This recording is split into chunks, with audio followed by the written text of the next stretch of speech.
Colossus is the most advanced lineup optimizer in daily fantasy sports. Lock and exclude players. Adjust player exposure to reduce risk of injury or poor performance. Customize individual projections or upload your own projections. Generate hundreds of optimal lineups in seconds. Name and save the best lineups. Create winning lineups for the top sites like DraftKings and FanDuel for free at dailyfantasycafe.com.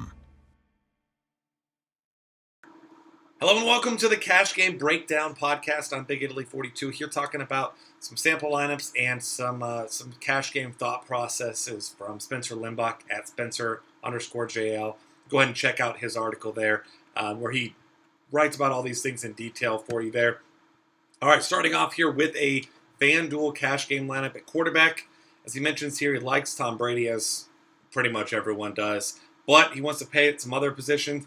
And there's some quarterbacks he likes with cheaper salaries. So Phillip Rivers kind of stands out, and I'm definitely in agreement there. $7,500. He likes Tyrod Taylor there as well. But Rivers with a tiebreaker, he says, because he's facing a subpar Pittsburgh pass defense at home on Monday night.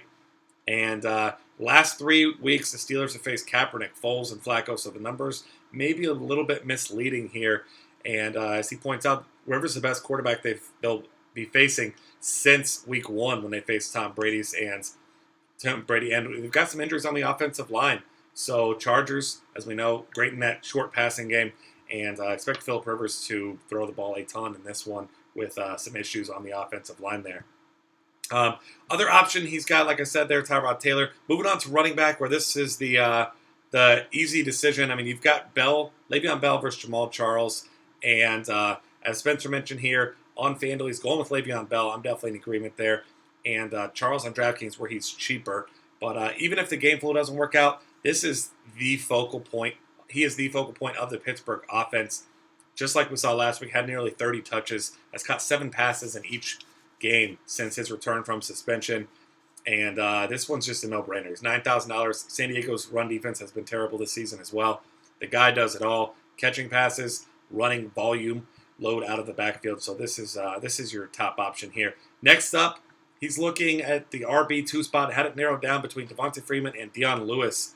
And he said that the extra $700 gives you significant upgrade anywhere else. The Dion Lewis makes a lot of sense. But he went with Devonta Freeman. Does have higher upside. And Washington has been ranked 2nd overall in rush defense. But a lot of people have just been exploiting the offense or the secondary weaknesses there. So he thinks that Devonta Freeman going to get a nice workload here and have a good chance of putting up big totals against a defense that's not quite as good as that defensive ranking. But like I said, he definitely likes Dion Lewis as well, getting yourself a piece of that Patriots offense. Wide receiver, of course you want Julio Jones. How do you not want Julio Jones? Where Spencer expects he's going to get back to his normal production, where last week they were up by 42 points. Didn't need to throw the ball a whole lot, and but it's a really tough salary, so he's going with some cheap guys. Wide receiver 1 production, Julian Edelman, 10 straight games with 10 targets or more. He's just about a lock, as much of a lock as you can imagine for 10 to 15 targets, and Cowboys defense has not looked good. This is obviously the toughest matchup, and Julian Edelman might be the safest cash game play at any position this week, especially a wide receiver, so you got to like that. Jeremy Maclin next up. His target's been increasing over the past couple weeks, 289 receiving yards in the last 2 weeks, and this is a great matchup for him against a Chicago secondary that is not very good at all, and his price tag under $7,000 is just absolutely incredible. Next up, Allen Robinson, 33 targets over the last 3 weeks, and last week he's had, and a couple times this year, actually he's had some really tough matchups, so looking like somewhere in between his recent production and that big-time performance he had a few weeks back. Allen Robinson, $6,300, just way too cheap here. The secondary in Tampa Bay, simply not very good, and they're allowing a ton of production to number 1 wide receivers this season. So a great spot there for Allen Robinson at that cheap price tag. Tight end. Looks like Alshon Jeffrey is doubtful once again. Doesn't look like he'll suit up. So Martellus Bennett going to see a ton of volume for the Bears. And he definitely likes him as an alternative to Rob Gronkowski, because obviously you'd love to have Gronkowski, but very prohibitive price tag there. So Martellus Bennett coming off of a big-time volume play last week against this Kansas City pass defense that is one of the worst in all of football so far this season, 30th in the NFL. Kicker, he went with Robbie Gould. Robbie Gould, one of the best kickers in football. And Jay Cutler, as we know, and the Bears, especially with less targets in the offense that are healthy right now, got to imagine that this team will be able to move the ball against this defense. Maybe not finish off drives because they're obviously missing some key pieces. And Gould, 3 straight 10-plus point fantasy games. And you got to imagine he's going to be able to get some opportunities against this Chiefs defense. And he's about as consistent as they come. So that's a good play there. And with no obvious option at defense here, he went with a cheap option in a good situation. I'm certainly on board with this one. The New York Giants there, been very good against the run. And San Francisco has just been horrible, especially Colin Kaepernick in the passing game. This is a team that's just got absolutely manhandled the last 2 weeks on the offensive end. So Giants, to save you some salary, get you some big players in there, makes a whole lot of sense there.